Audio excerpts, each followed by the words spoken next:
Hi guys, today we're going to talk about body brushes. So this question comes up quite a lot and people always ask me what type of brush they should use if they want to perform simple lymphatic drainage.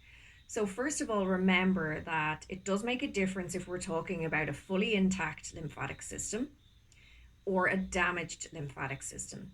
For example, if you have had treatment for cancer and your lymphatic system is damaged because lymph nodes have been removed or they've been treated with radiation, that drainage area of your lymphatic system is damaged. And we've dealt with that in some other videos, and there will be more videos coming up that deal with different aspects of that. However, talking about the brushes, just remember that, keep that in mind. It really does make a difference if you have a fully intact lymphatic system or a damaged lymphatic system, and the routine that you perform, the direction that you follow, etc., will be a little bit different. So bear that in mind. Don't forget you can learn about that on my online courses or in a one-to-one with me. So please feel free to book in with me if you'd like to, or reach out with any questions you have. But back to the brush. Really what we want is any kind of brush like this. You can get brushes with a long handle. This one has an elastic over the back, which I find handy. The most important thing though is that the bristles are not too firm. We don't want it scratching the skin. We're not looking to exfoliate the skin. That's not the purpose here. We want to move and stretch the skin in order to encourage the flow of lymphatic fluid in the lymphatic vessels close to the surface of the skin, right? Does that make sense? So we're looking for soft, particularly if you have lymphedema, the skin can be more sensitive. If you've had radiation treatment, of course, you know the skin is going to be far more sensitive.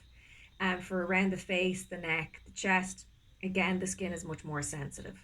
So we really want to make sure that the bristles are not very scratchy, or you can use your hand if you prefer.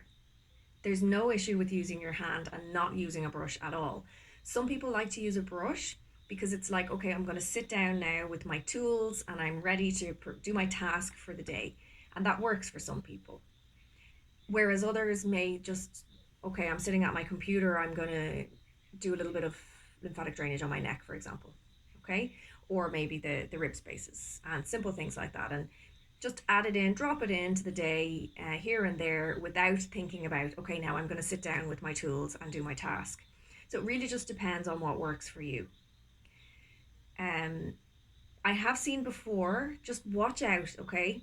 Because a client once brought into the clinic with them a brush that they had bought in a big brand chain of kind of exclusive and luxury products. I won't name them, but they had specifically said that this brush on the handle, it said brush for lymphatic drainage. And my God, I wouldn't put that brush near a human body. It was so coarse, like a scrubbing brush, way too harsh. So just be careful. Know what you need. You become the expert about what you need so that you know if it's right for you or not. Because there was a bit of a trend for aloe vera back in the day where even toilet paper, it was like aloe vera toilet paper. Everything has aloe vera in it because aloe vera is so popular now. And you're talking about microscopic little teeny tiny bit of aloe vera in the product. And it can be the same now. Lymphedema is maybe a little bit of a buzzword. Everybody's jumping on the bandwagon and saying, oh, people need a body brush. Great, we'll call this a lymphedema body brush. No, because what they don't know is that it's too firm and it's not good for your skin, which is going to be much more sensitive.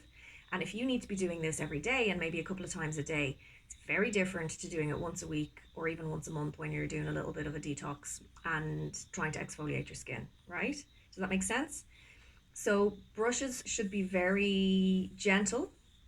And if you're working on this section of the body or anywhere that is particularly sensitive, use a fluffy makeup brush, particularly where the skin moves more, where it's much easier to move. That makes my face look really beautiful. Where the skin moves more easily, you don't need more than a fluffy brush. As long as the skin is moving, that's sufficient. We don't need to be scratching the life out of ourselves. So if you have any doubts or questions, please do feel free to reach out, and I hope that you found that information useful.